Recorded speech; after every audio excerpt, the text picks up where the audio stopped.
Welcome back, folks, to the channel, and we are on day 2 of our North Georgia trip, and we are at Brasstown Bald in North Georgia, and we are headed to that point way up there that you see behind us. So let's go take a look. Okay, folks, here we are at Brasstown Bald, the highest point in Georgia, 4,784 feet. I'm not going to read all this to you, so if you want to read it, you can pause it and read it. But just another piece of Georgia history and a place to go see if you ever come to North Georgia. And let me turn around here to show you the observation tower that we're fixing to go to next, to show you the sights of standing ground in Georgia. They say you can see 4 states, so I'm assuming that's Georgia, South Carolina, North Carolina, and Tennessee. We'll see what we can see when we get up there.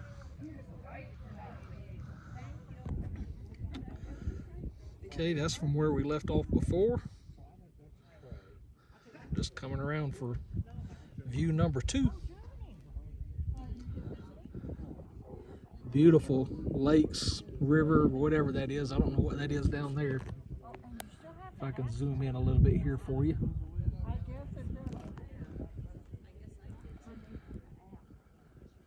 Again, just a gorgeous view. Okay, that's from where we left off before. Just coming around for view number 2. Beautiful lakes, river, whatever that is. I don't know what that is down there. If I can zoom in a little bit here for you.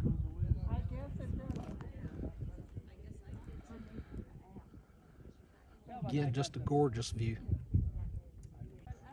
Okay, there's the town and the lakes down there we were just looking at. So again, just panning to the left for the 3rd view.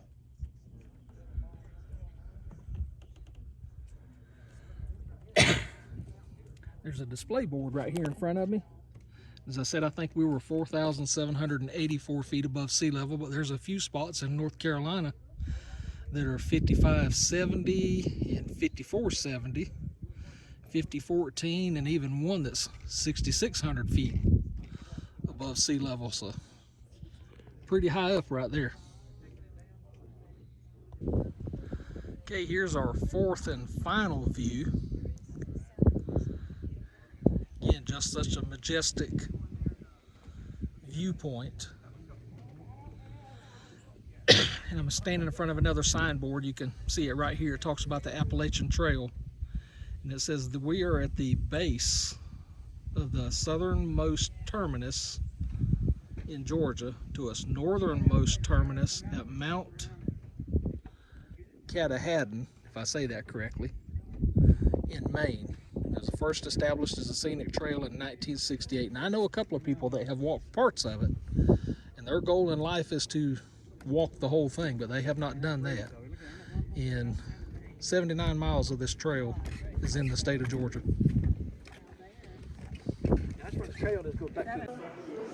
Okay, we're inside the visitor center, and here one of the displays is about the different rock and mineral deposits. So I'll just zoom in a little bit, but you may have to stop to read.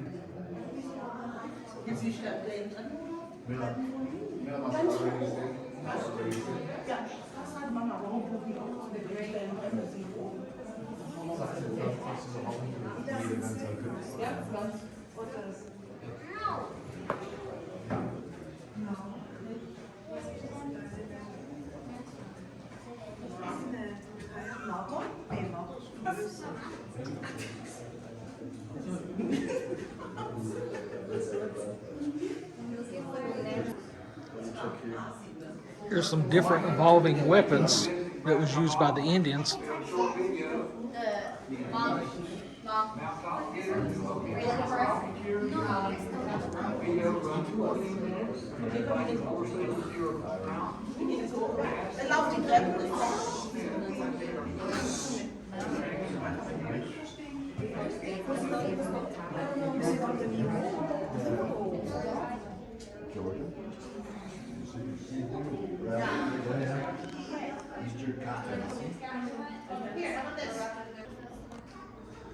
Okay, here's an old steam locomotive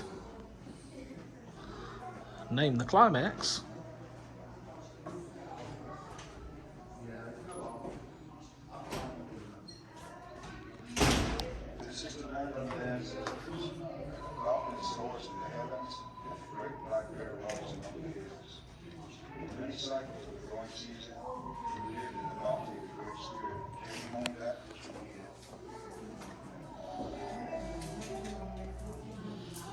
This museum is crowded, so I can't film everything I want to film. But here's the different parts of the logging engine. Some great video displays. And I wish I had a couple hours to spend here, but we only got 10 more minutes to get the shuttle back, so about all we're going to see inside this center here. Here's a display of a couple of black bears, which are native to this area. And we have a few down in my area, but not as prominent as they are up here. Just like the bears, here's a bobcat.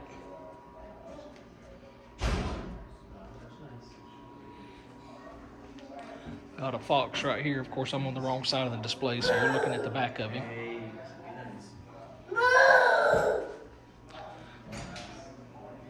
Deer here, so let me just walk around to the other side.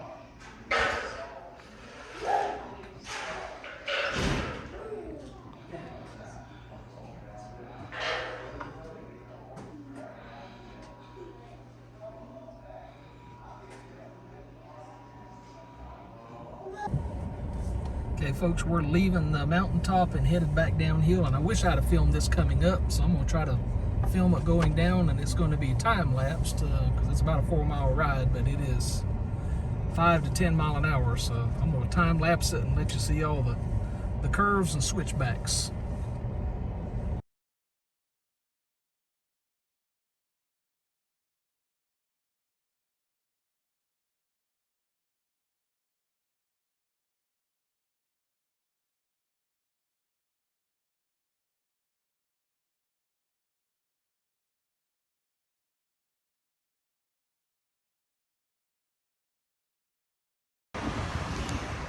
Hey everyone, just another stop on this adventure to North Georgia, and yeah, you can see me in the background in reflection, and I'm in Blairsville, Georgia, which is Union County, up on the northern edge of the state.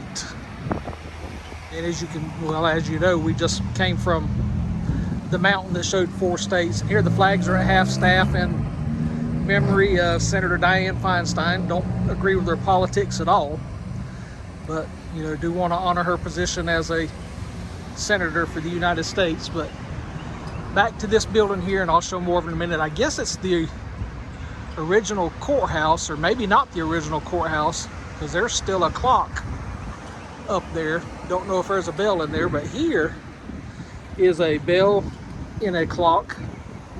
And here you can see, I don't know if you can see or not, maybe I can zoom in here. Says the clock and bell from the old courthouse tower presented by Union County and the city of Blairsville, October 15th, 1976, by then Lieutenant Governor Zell Miller from the Blairsville JCs. Lieutenant Governor Zell Miller was a diehard Democrat, but in today's terms he would be a Republican. The Democratic Party would reject him nowadays, and that's enough of that soapbox. But there's the bell, and again, I don't know how much you can tell with this reflection. And then over here is the clock mechanism, plus the clock. And this here, and I don't know if you can read it with the glare, so I'm going to say this is the original clock and bell mechanism from the historic 1899 courthouse that was installed in 1900. And again, I apologize for the road noise. That was happening when you try to do these roadside adventures. But it says it was a 2-ton brass geared mechanism. But in 1975, the JCs began restoration of the old clock works as a bicentennial project. The bell was completed in time for the clock and bell to appear in the parade on July 4th, 1976. So that's the clock and the bell. A couple other monuments over here, and I showed you some monuments in Waycross in an earlier video. And I'll put a link up here in the corner for you to watch that if you haven't. But here's just in memory of those who served in World War I, World War II, Korea, and Vietnam. And then here, let me zoom out a little bit. Just a monument that says Union County Honor Roll for the World War. So I imagine that was up in 1930. So just a few names on it. And then here's a sign that talks about how Union County was named. It originally was named in December 3rd, 1832. Got it from the Cherokee. Came from parts of Fannin and Towns counties in 1832. There was discussion over the Union and states' rights, so John Thomas was chosen by the people as the representative. And when he was asked to suggest a name, it was reported that he said, "Name it Union, for none but Union-like men reside in it." So, more of the town square here. And there's a roundabout all the way around this courthouse. I did see a sign on the other side that said Historic and Genealogical Society, so I guess it's no longer used as a courthouse. Here's another view of the tower. So that's all for here. Let's get to the next trip, or the next stop. Here we're at Penlands Apple House, I believe is what it's called. Just a nice gift shop and country store. Everything apple. Nice old equipment displays up on the walls. Jams and jellies on both sides of the wall, but like I say, several different varieties of apples, which we'll go pick some. But just if you're ever in this area, Penlands Apple House.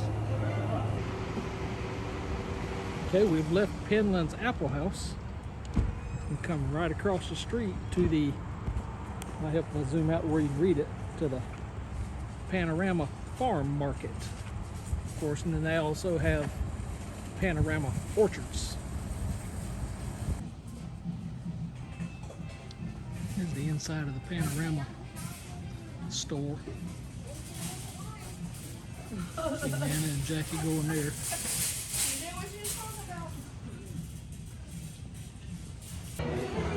And here we are inside of BJ Reece's. You can see again all kinds of jams, jellies, sauces, anything you can imagine is here.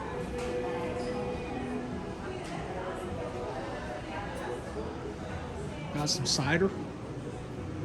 And that cider we just had across the street was pretty good, if I say so. Well, one of them was, if I say so myself. Got some fresh vegetables here. Of course, fresh apples. You know, the thing about these, you can get any variety you want. And even if you don't pick them, you can just buy them here, because the difference is these are fresh. Fresh from the tree. They've not been put in a cooler. You know, not been treated with anything for a long-term storage or even short-term storage. And just any kind of variety, you can get them pre-bagged. Or as you see, you can get them from the shelf back there. You can bag your own. And this is what we come for to make our applesauce, because we can take some of one of those to mix together to blend the taste of the applesauce. That way it's not too sweet, it's not too tart, it's not too bitter. You know, we mix 3 or 4 different varieties in our applesauce, because the grandkids love the applesauce, and even the older folks like the applesauce because it makes their pills, their medicine, easier to swallow. So if you're ever in the North Georgia mountains of LJ and Blue Ridge communities, come check out these apple stores. Support the American farmer.